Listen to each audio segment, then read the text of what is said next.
Nakatakdang magtapos ang second round ng peace talks sa Oslo, Norway ngayong araw kung saan pinangunahan ito ng mga kinatawan ng pamahalaan at ng CPP, NPA, NDF. Mula sa Oslo, Norway, magre-report ang aming kasamang si Ria Fernandez. Abangan ang balitang niya maya-maya lamang.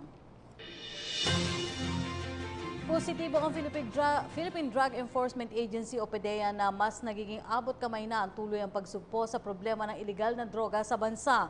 Ayon kay PDEA Chief Isidro La Peña, unti-unti nang nararamdaman ang resulta ng pinalakas sa kampanya ng pamahalaan kontra ipinagbabawal na gamot.